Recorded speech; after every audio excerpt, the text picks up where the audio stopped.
Bab 079. Ketika pintu tertutup, Harry menghempaskan tubuhnya ke sandaran kursi. Wajahnya dipenuhi ekspresi kemarahan yang terpendam. Kartika, Siska, kalau kalian benar-benar berkhianat, aku akan menghabisi kalian semua, desisnya pelan, penuh dendam. Pikirannya terus berputar, memikirkan langkah apa yang harus dia ambil ke depannya. Sudah seminggu berlalu tanpa kabar dari Kartika, dan Harry mulai merasa resah. Dia berjalan mondar-mandir di ruang kecil yang kumuh itu, menggerutu dengan wajah penuh kemarahan. Brengsek. Mereka benar-benar tidak menghubungiku. Bentaknya sambil menendang kursi kayu di dekatnya. Napasnya memburu, matanya merah penuh dendam. Kalau mereka berpikir bisa hidup nyaman dan membuangku begitu saja, mereka salah besar. Aku sebaiknya pergi ke sana untuk bertemu mereka langsung. Dia berhenti sejenak, menarik napas dalam-dalam untuk menenangkan diri. Kalau anak buahku mereka. 43. Usir dan tidak diperbolehkan menemui mereka, tidak masalah. Tapi kalau sampai mereka tidak mau bertemu denganku, aku akan membuat perhitungan dengan mereka. Tidak ada yang bisa mempermainkan Harry. Sementara itu, di sebuah gedung perkantoran mewah, Aryo sedang duduk bersama Juan di ruang rapat. Mereka baru saja selesai mendiskusikan rencana kerja sama bisnis yang penting. Setelah rapat selesai, Aryo mengajak Juan ke ruang pribadinya untuk bicara lebih serius. Juan duduk di sofa, sementara Aryo berdiri di dekat jendela besar, menatap keluar dengan ekspresi gelisah. Bagaimana, Juan? Apa ada perkembangan tentang keberadaan Harry? Tanya Aryo, suaranya tegas namun penuh kecemasan. Juan mengangguk. Ada. Beberapa hari lalu, seorang kurir mengantar makanan ke villa untuk ibumu. Lalu kurir itu memaksa untuk bertemu dengan Kartika langsung. Pengawalku langsung mengusirnya dan untungnya juga memeriksa makanan itu terlebih dahulu. Ternyata di dalamnya, ada surat yang menyuruh Bu Kartika untuk menghubungi Harry. Aryo menoleh cepat, matanya membelalak. Lalu apa yang terjadi? Aku menyuruh anak buahku membuntuti kurir itu. Lanjut Juan dengan tenang. Setelah dia selesai mengantar makanan, kami menangkapnya. Dia mengaku kalau dia adalah suruhan Harry dan memberitahu lokasi persembunyian Harry sekarang. Aryo mengepalkan tangannya. Benarkah? Kalau begitu, kenapa kita tidak langsung ke sana dan menangkapnya? Tanyanya tak sabar. Juan menatap Aryo, suaranya penuh kehati-hatian. Tenang, Aryo. Kalau kita langsung menggerebek tempat persembunyian Harry, aku khawatir dia akan nekat dan malah mencelakai ibumu. Kita harus memancingnya keluar terlebih dahulu. Setelah dia pergi dari sana, baru kita selamatkan Tante Sekar. Aryo terdiam, mencoba mencerna rencana itu. Meski dia ingin semuanya cepat selesai, dia tahu Juan benar. Baiklah, katanya akhirnya. Tapi sampai kapan, Juan? Pernikahanku dengan Dewi tinggal menghitung hari. Sebelum aku menikah, aku ingin ibuku sudah ditemukan. Aku tidak akan bisa tenang kalau terus seperti ini. Juan berdiri, menepuk pundak Aryo dengan mantap. Tenanglah, Aryo. Aku berjanji, sebelum hari pernikahanmu tiba, Tante Sekar pasti sudah diselamatkan. Aku tidak akan membiarkan apapun terjadi pada ibumu. Aryo menatap Juan dengan penuh rasa percaya. Meskipun hatinya masih gelisah, dia tahu Juan adalah orang yang bisa diandalkan. Untuk saat ini, dia memilih menyerahkan segalanya pada sepupunya itu. Sesuai dengan perkiraan Juan sebelumnya, tak lama lagi Harry akan keluar dari tempat persembunyiannya. Pagi itu, Harry akhirnya muncul di villa tempat Kartika dan Siska tinggal. Harry memakai masker hitam dan topi, berusaha menyembunyikan identitasnya meski sorot matanya yang tajam tetap terlihat. Dia berjalan mendekati gerbang villa, dihentikan oleh seorang petugas keamanan yang berjaga di sana. Katakan pada majikan kalian kalau Harry ingin bertemu, ujar Harry dengan nada tegas, tatapannya tajam menembus petugas keamanan. Petugas itu tidak menunjukkan ekspresi terkejut, meski orang yang ada depannya adalah target utama bosnya. Dengan tenang, dia menjawab, "Baik, Tuan. Silahkan tunggu sebentar. Saya akan memberitahu Nyonya Kartika." Harry mengangguk kecil, satu lalu memilih duduk di dalam pos keamanan. Dia memeriksa sekeliling, memastikan. 44. Situasi aman, tapi hatinya tetap waspada. Sementara itu, petugas keamanan segera menuju ruang pengawasan CCTV. Dengan langkah cepat, dia memastikan tidak ada orang lain yang mendengar percakapannya sebelum menghubungi Juan. Suaranya tegas dan pelan saat berbicara. "Tuan, ada Pak Harry yang datang ke villa. Dia meminta bertemu dengan Nyonya Kartika. Apa saya harus mengizinkannya masuk?" Juan, yang sedang berada di kantornya langsung merespons tanpa ragu. "Biarkan dia masuk, tapi pastikan dia tidak membawa senjata. Periksa dengan teliti. Aku akan segera ke sana. Ingat, jangan biarkan siapapun keluar dari villa itu. Tutup semua akses, dan suruh anak buahmu mengelilingi villa. Pastikan dia tidak bisa kabur." "Baik, Tuan. Saya mengerti," jawab petugas keamanan dengan patuh, sebelum menutup panggilan. Setelah panggilan terputus, Juan langsung menghubungi Aryo. Suaranya terdengar lebih serius dari biasanya.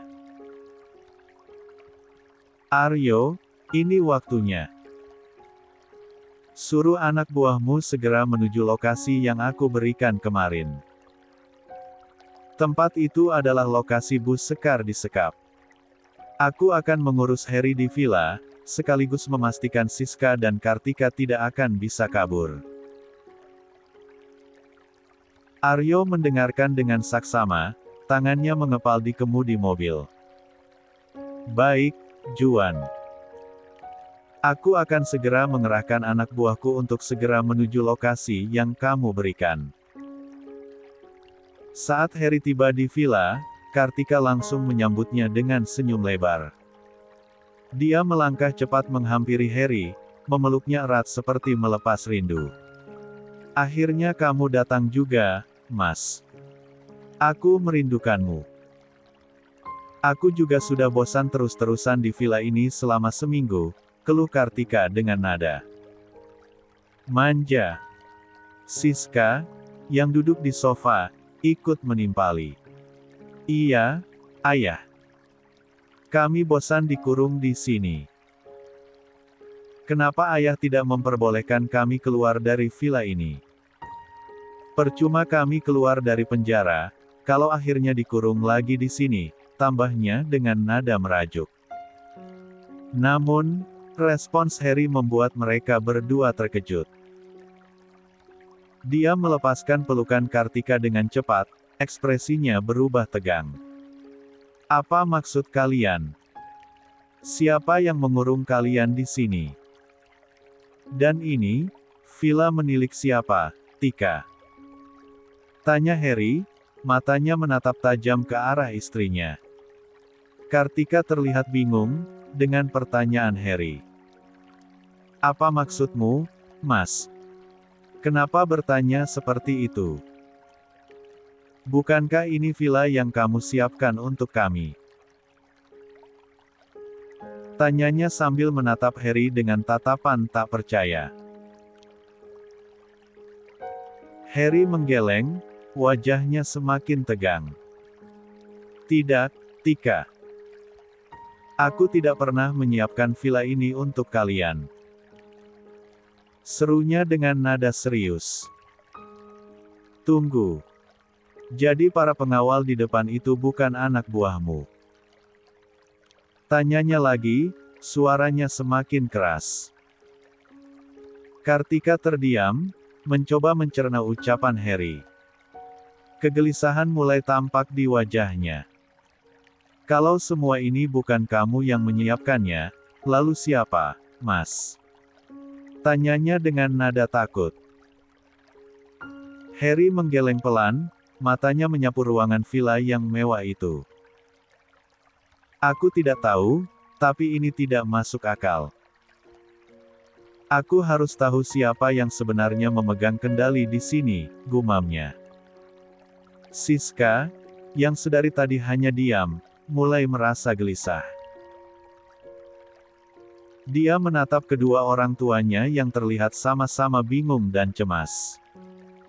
Namun, sebelum ada yang sempat menjawab, suara langkah kaki terdengar mendekat. 45. Pintu villa terbuka dengan keras. Juan masuk bersama beberapa anak buahnya, wajahnya memancarkan kesombongan dan kepercayaan diri. Dia berdiri di tengah ruangan, senyum menyeringai di wajahnya. Aku yang menyiapkan semua ini untuk kalian, Tante, kata Juan dengan nada dingin, pandangannya langsung tertuju pada Kartika, Siska, dan Harry. Mereka bertiga terdiam membeku. Wajah Kartika berubah pucat, dan Siska tampak panik.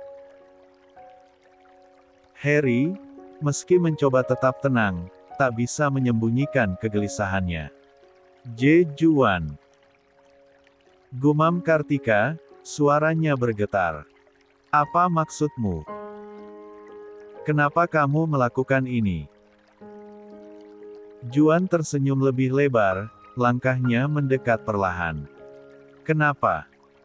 Tentu saja karena kalian bertiga sudah terlalu banyak membuat kesalahan.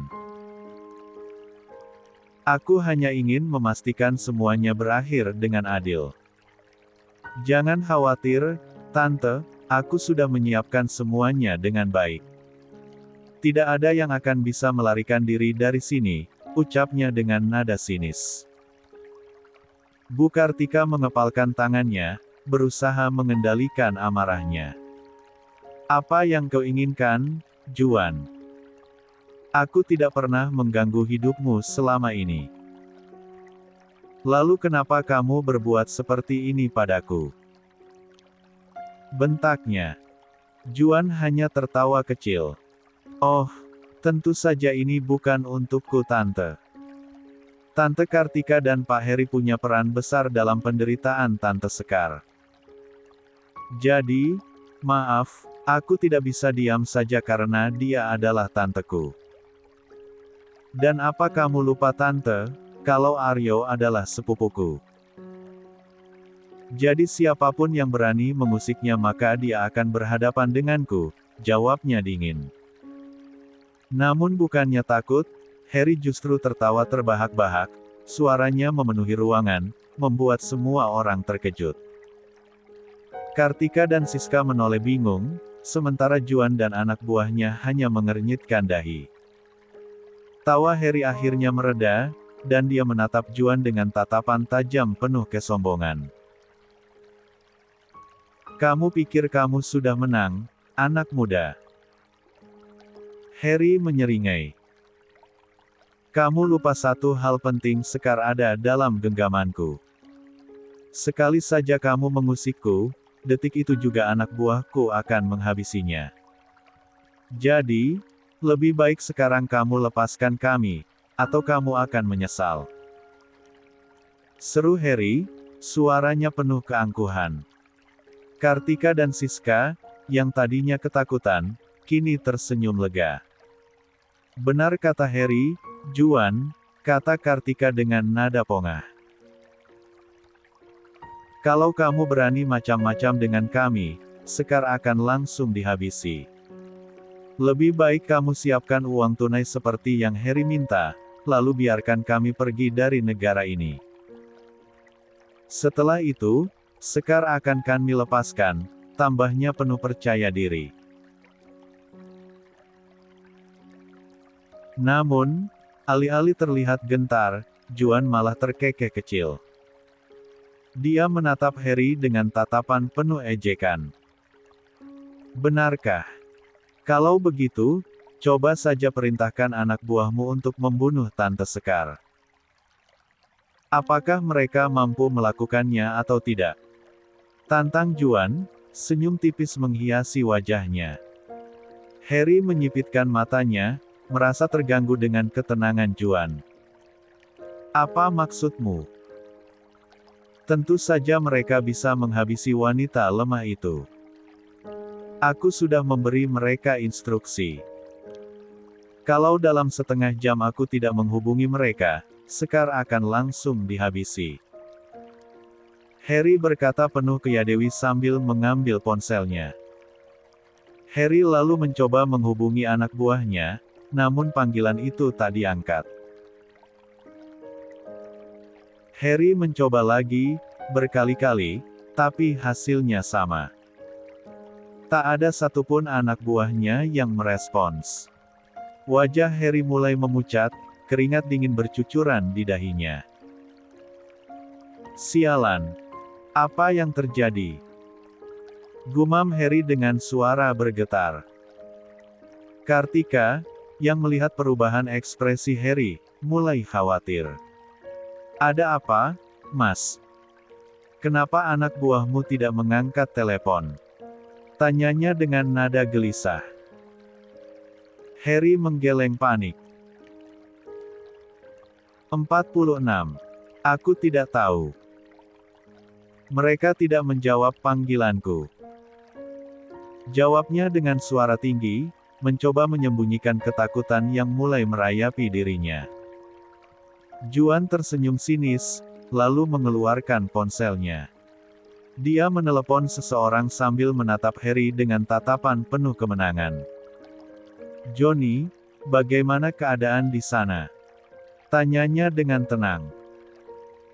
Harry, Kartika, dan Siska langsung menoleh dengan waspada ke arah Juan, penasaran siapa yang sedang dia hubungi. Suara Johnny terdengar jelas dari speaker ponsel. Semua aman terkendali, Tuan. Semua anak buah Harry sudah diamankan, jawab Johnny singkat namun penuh kepastian. Mendengar itu, Harry langsung gemetar. Wajahnya yang tadi penuh kesombongan kini berubah pucat pasi. Tidak. Tidak mungkin. Tidak mungkin kalian menemukan tempat persembunyianku. Serunya tak percaya. Kamu pasti berbohong. Juan hanya terkekeh kecil. Oh, ya. Kalau begitu, lihat ini, katanya sambil membuka video yang dikirimkan Johnny. Juan menunjukkan layar ponselnya kepada Harry. Di video itu terlihat para anak buah Harry sudah diringkus, wajah mereka penuh lebam dan darah. Beberapa dari mereka terlihat tertunduk ketakutan, sementara yang lainnya terbaring tak berdaya. Harry melotot, matanya hampir keluar dari rongganya. Tidak, tidak mungkin. Ini tidak bisa terjadi. Suaranya bergetar, tubuhnya limbung. Juan menatap Harry dingin lalu berkata, permainanmu sudah berakhir Harry. Sekarang giliranku membalas semua perbuatan kalian pada Tante Sekar. Juan lalu menyuruh anak buahnya untuk menangkap mereka bertiga, mereka berontak dan melawan, namun tentu saja mereka kalah dengan pengawal Juan. Bawa mereka ke markas, dan kurung di penjara bawah tanah, perintah Juan pada anak buahnya. Mereka bertiga tidak bisa melawan lagi, dan akhirnya diseret menuju markas Juan.